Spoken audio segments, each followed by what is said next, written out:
Okay, so previously we discussed about the definition of taxation, the nature of the power, and the theory and basis. Now we will discuss the principles of a sound tax system. You remember the FAT, right? You have this fiscal adequacy, administrative feasibility, and the theoretical justice. Now in Abacado Guro versus Ermita, fiscal adequacy was defined there, or it was explained that the sources of revenues must be adequate to meet government expenditures and their variations. So the taxes or the collection from the BIR and the Bureau of Customs and all the other government agencies tasked to collect taxes, well, the tax should be adequate for the government expenditures. You remember Abacata Guro versus Purissima, where the petitioner questioned the validity of the Attrition Act. Why should the BIR and the Bureau of Customs be given special attention? Because why should they be given incentives if they reach the quota?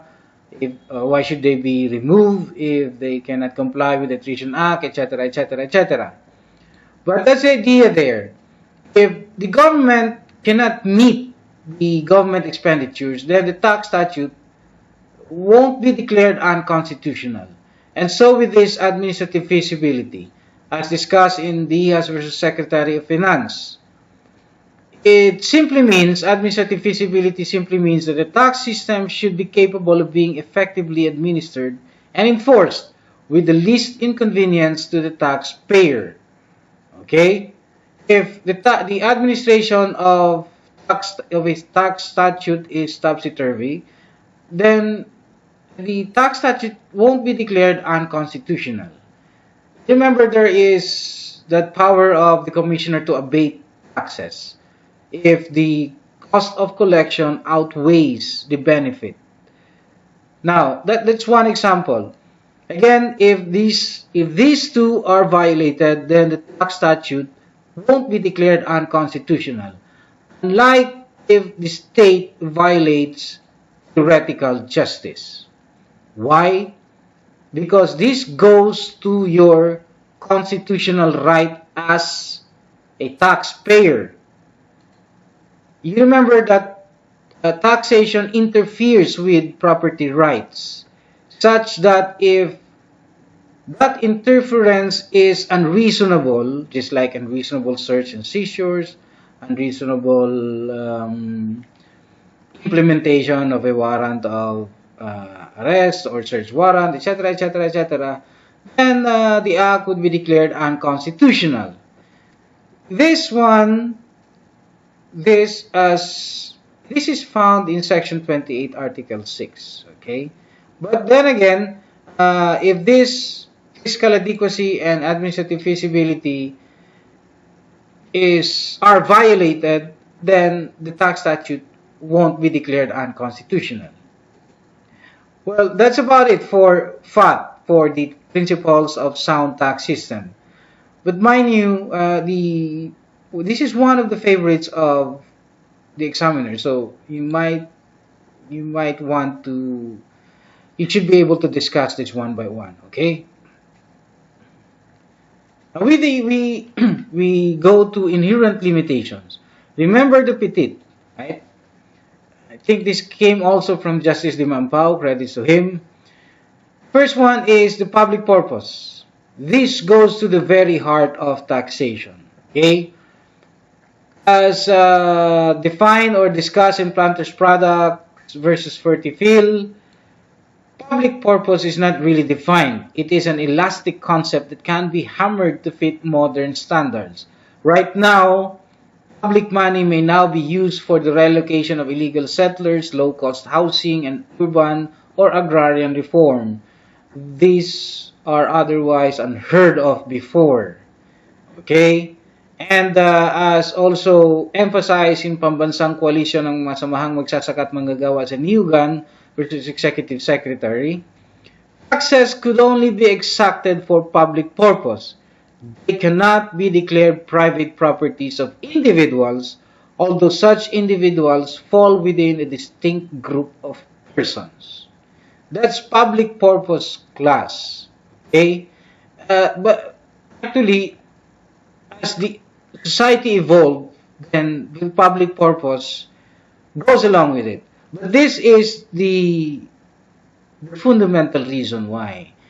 Play with one hand the power of government on the property of the citizen, and with the other to bestow it upon favored individuals to aid private enterprises and to build up private fortunes, is nonetheless a robbery, because it is done under the forms of law and it's called taxation. Okay, so that's public purpose. You have this inherently legislative. As discussed in Pepsi Cola versus Municipality of Tanuan, the legislature wields that power, and it cannot delegate that anymore to the executive or judicial department without infringing the theory of separation of powers. There are exceptions, class.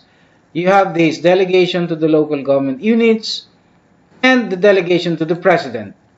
There is this one, the delegation to administrative bodies or agencies, but I won't include that. I will discuss that later, the reason why. But if you're asked in the bar if the delegation or the power of the local government units to levy taxes is a delegated power, then you may want to answer that in a way that, okay, so you just say, not anymore as traditionally perceived, right? Because Section 5, Article 10 of the Constitution says so. It's a direct grant by the people, unlike before the Congress makes a law and have the local government units implement the law. But not now, no sir.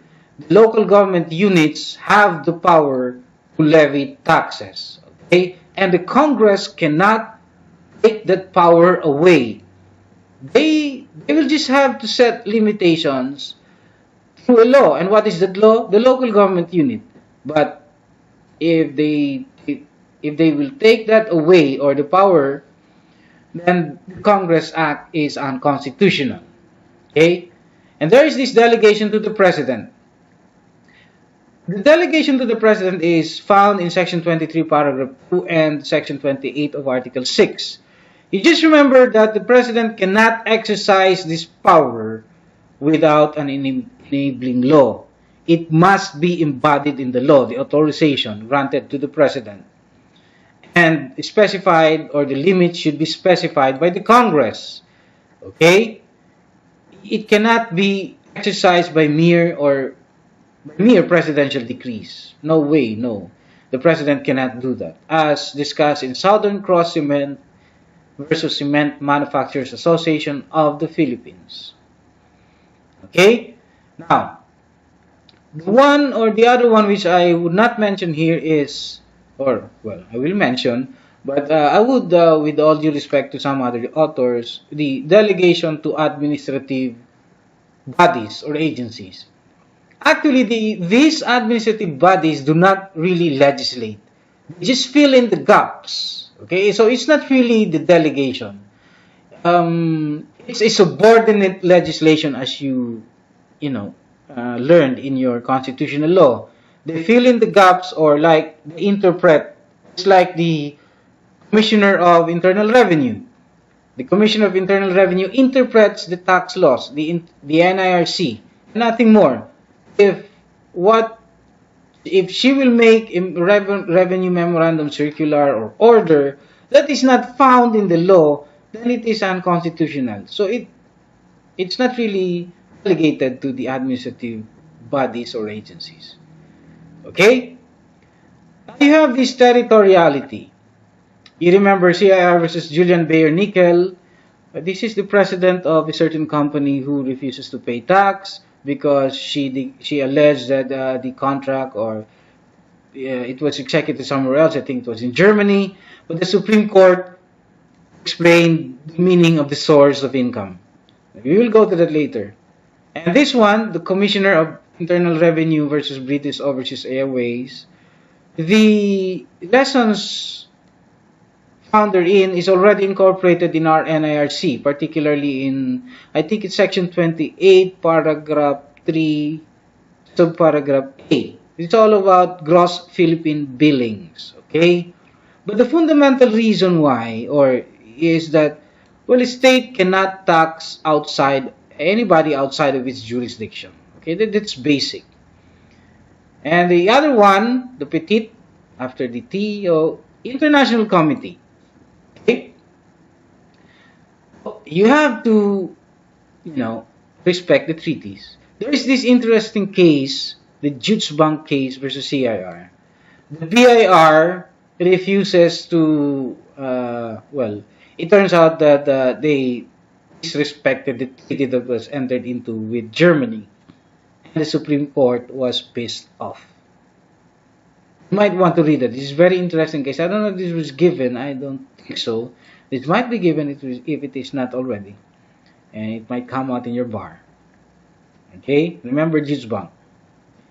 And tax exemption of the government. Okay, as stated here, it's like taking the money from one pocket to the other. It makes no sense. Unless there is a sound and compelling policy requires such transfer of public funds from one government pocket to the other. It really makes no sense. So, that's petit for you, class. Now, next we will discuss the constitutional limitation. There is an interesting case. Article 14, Section 4. I think it's the LaSalle case. Okay, so that's about it for the FOT and the inherent limitations, petit.